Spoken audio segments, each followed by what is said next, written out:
Sahabat PUPR, jumpa lagi di Ruang Bincang PUPR TV bersama saya Amanda Dasrul. Nah, pemirsa bisa lihat saat ini lokasi Ruang Bincang ini berbeda dengan biasanya karena kita sedang berada di Stadion Kebanggaannya Masyarakat Indonesia, di mana lagi kalau bukan Stadion Utama Gelora Bung Karno Jakarta. Yang mana Stadion Utama Gelora Bung Karno Jakarta ini akan menjadi salah satu venue yang digunakan dalam perhelatan Piala Dunia Under-20 yang rencananya akan dilaksanakan pada tahun 2021 mendatang, di mana Indonesia akan menjadi tuan rumahnya. Saat ini saya akan ngobrol langsung nih dengan Pak Iwan yang kayak di belakang lagi main bola nih. Kita panggil sebentar ya pemirsa. Pak Iwan, kita bisa ngobrol bentar Pak? Baik, selamat pagi Mbak Amanda. Nih, Pak? Lagi inspeksi aja. Oh, lagi inspeksi. Oke, sekalian uji lapangan ya Pak? Iya. Nah Pak, ini sebelum kita ngobrol-ngobrol lebih jauh terkait bagaimana sih persiapan pembangunan ataupun kesiapan infrastruktur dalam menyambut Piala Dunia Under-20, sebenarnya kita mungkin bisa ngobrol-ngobrol sedikit Pak. Sebenarnya tugas-tugasnya dari Ditjen Cipta Karya sendiri itu apa aja sih Pak? Baik, tugas Ditjen Cipta Karya yang paling utama adalah infrastruktur permukiman. Jadi penanganan infrastruktur permukiman, terutama air minum, sanitasi, kemudian penataan kawasan permukiman yang kumuh, kemudian penataan bangunan dan sebagainya. Dan saat ini Direktorat Jenderal Cipta Karya juga mendapat tugas tambahan, terutama terkait dengan penyiapan untuk prasarana pendidikan, olahraga dan pasar, termasuk untuk persiapan Piala Dunia Under-20 tahun 2021 tahun depan. Baik, jadi berarti Kementerian PUPR itu tidak hanya melulu membangun jalanan ataupun infrastruktur lainnya, tapi juga ada infrastruktur strategis seperti salah satunya Gelora Bung Karno ini ya Pak. Nah sebenarnya sejauh ini capaiannya apa saja nih Pak yang sudah dibangun oleh Ditjen Cipta Karya? Salah satunya adalah Stadion Utama GBK ini yang kemarin kita gunakan untuk Asian Games, dan kemudian kita juga menyiapkan untuk PON 2020 yang akan dilaksanakan 2021 di Papua, dan yang tugas yang baru adalah untuk renovasi beberapa venue maupun lapangan latihan untuk Piala Dunia FIFA Under-20.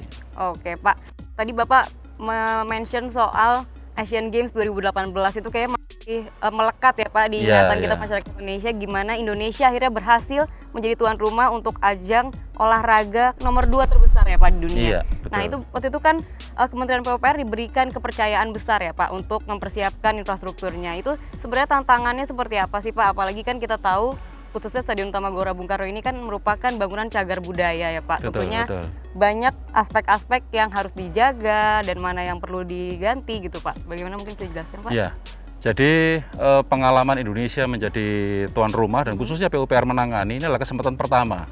Pengalaman PUPR menangani infrastruktur olahraga, ini pertama kali.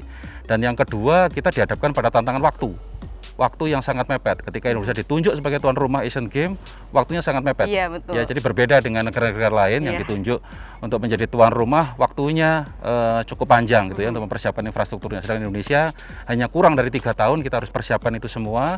Dan syukur alhamdulillah kita bisa siapkan itu dengan baik dengan kolaborasi semua pihak, dan penyelenggaraan event besar itu bisa kita laksanakan dengan baik. Tantangannya apa aja Pak waktu membangun terutama merenovasi GBK ini deh Pak? Ya. Yang kita renovasi salah satunya adalah GBK ya, ada Stadion Utama, ada Istora dan sebagainya. Yang paling utama tantangan kita adalah waktu, ya, waktu sangat mepet. Yang kedua di GBK ini ada 6 bangunan cagar budaya, jadi ini tidak mudah. Jadi ada yang do and done ya, kaitan dengan apa yang harus ditangani, itu juga tidak mudah.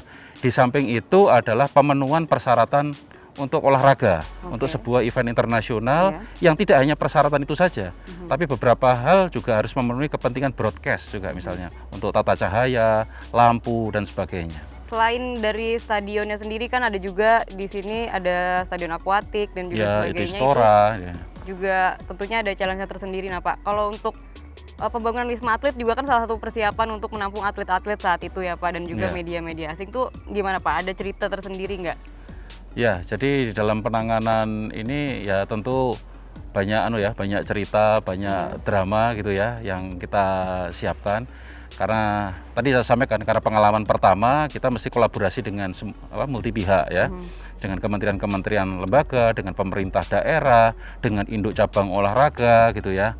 Bagaimana kita bisa memenuhi persyaratan-persyaratan itu. Nah, itu adalah sebuah tantangan tersendiri. Tapi bagi kami ini adalah pengalaman sekaligus pembelajaran.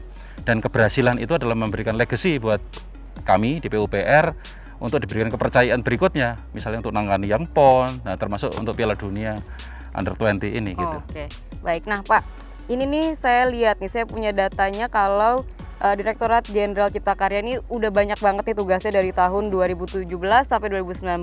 Mulai dari penanggung jawab pembangunan venue Asian Games yang tadi Bapak sudah sebutkan, terus juga Asian Para Games, terus juga penanggung jawab rehabilitasi, rekonstruksi fasilitas sosial umum waktu gempa NTB dan sebagainya, dan sampai yang terdekat ini mungkin PON Papua ya Pak.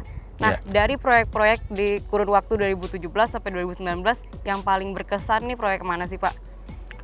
Bagi saya pribadi, semua proyek ini punya kesan tersendiri. Oh gitu. Punya kesan tersendiri. Asian Games kita punya membangun sebuah legacy. Bersama saya juga ini pasukan-pasukan muda yang bisa terlibat. Kemudian penanganan bencana ini lebih saya maknai bukan sebagai sebuah proyek, tapi adalah operasi kemanusiaan sebenarnya di dalam penanganan bencana, baik itu di Lombok, Sulawesi Tengah, maupun berikutnya ada yang di Papua ya, pasca kerusuhan dan sebagainya, itu kita tangani. Termasuk untuk PON ini tantangan tersendiri buat kita yang masing-masing punya cerita, punya yang selalu akan kita kenang gitu sebagai sebuah pembelajaran. Oke, kalau mungkin berkesan, mungkin semuanya berkesan ya Pak. Berkesan. Yang paling sulit deh Pak kalau gitu. Yang paling sulit tentunya yang paling banyak tantangannya gitu Pak. Ya. Yang banyak tantangannya tentunya infrastruktur olahraga. Ya, infrastruktur olahraga. Kalau penanganan bencana sebenarnya adalah core bisnis kita, core kompetensi kita merehabilitasi kembali bangunan gedung dan sebagainya. Tapi infrastruktur olahraga ini tantangannya cukup berat. Ya, selain membangunnya, yang kami pikirkan adalah pengelolaan dan keberlanjutan dari ini. Jadi ini kan sebuah investasi ya, investasi infrastruktur olahraga yang harapan dan ekspektasi kita ini juga dibayar kontan dengan investasi prestasi olahraga nasional tentunya. Dan itu akhirnya berbuah manis ya Pak, Indonesia kemarin bisa naik peringkat di Asian Games.